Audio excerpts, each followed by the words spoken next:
நீலகிரி மாவட்டம் உதகையில் கடுமையான உறைபனி காணப்படுகிறது. புற்கள், செடிகள் மீது வெண்பொருவை போர்த்தியது போல் காட்சியளிக்கிறது. இது தொடர்பான கூடுதல் விவரங்களோடு இணைக்கிறார் செய்தியாளர் ஐயாச்சாமி. விவரங்கள். நந்தா, உதகை மற்றும் அதன் சுற்றுப்பகுதிகளில் இன்று உறைபனியின் தாக்கம் அதிகமாக காணப்பட்டதால் பல பகுதிகள் குட்டி காஷ்மீர் போல் காட்சியளித்தன.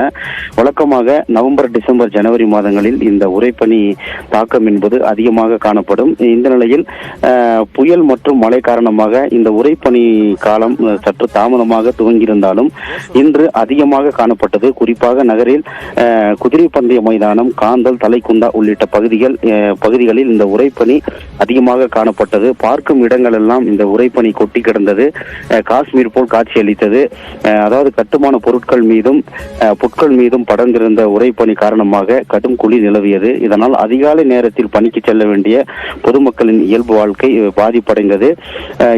காலை இந்த 9 மணி இந்த வெயில் வந்தவுடனே தங்களது பணிகளை தொடர முடிவதாக பொதுமக்கள் தெரிவித்துள்ளனர். தொடர்ந்து இனிவரும் நாட்களிலும் இந்த உறைபனியின் தாக்கம் அதிகமாக இருக்கும். நந்தா, நன்றி ஐயாசாமி, விரிவான விவரங்களுக்கு.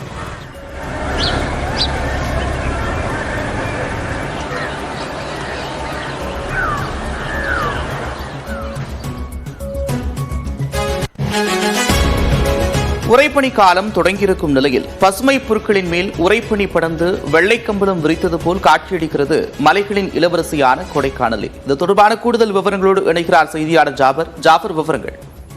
நிச்சயமாக மலைகளின் இளவரசி என்று அழைக்கப்படும் கொடைக்கானல் ஒரு சர்வதேச குழுமை நிறைந்த சுற்றுலா தலமாகும். இங்கு டிசம்பர் மற்றும் பிப்ரவரி மாதம் வரையில் கடும் உறைபனி பொழிவானது காணப்படும். இந்த நிலையில் கடந்த சில மாதங்களாக பெய்த தொடர் மழையின் காரணமாக உறைபனி காலமானது தற்போது தாமதமாக துவங்கியுள்ளது. இந்த நிலையில் நேற்று பகலில் வெயிலின் தாக்கம் அதிகமாகவும் இரவில் வெப்பநிலை 12 டிகிரி செல்சியஸ் வரை நிலவியதால் மலைப்பகுதி முழுவதும் கடும் குளிர் நிலவி வந்தது.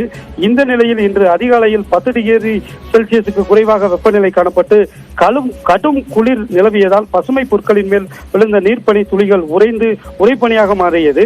இந்த உறைபனியானது கொடைக்கானல் நீர்பிடிப்பு பகுதியான கீழ்பூமி, பாம்பார்புரம், பிரெயின் பூங்கா, ஜிம்கானா புல்வெளி உள்ளிட்ட பல்வேறு பகுதிகளில் அதிக அளவில் காணப்பட்டது. குறிப்பாக இந்த பகுதிகளில் நிறுத்தப்பட்டிருந்த வாகனங்களின் மேற்பரப்பில் பனி அதிகமாக படர்ந்து விரிந்து காணப்பட்டது.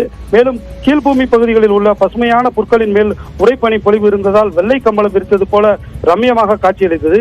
கொடைக்கானலில் நிலவி வரும் கடும் குளிரினால் அதிகாலையிலேயே சுற்றுலா பயணிகள் இந்த ரம்யமான காட்சியினை பார்த்து கண்டு ரசித்து செல்கின்றனர்.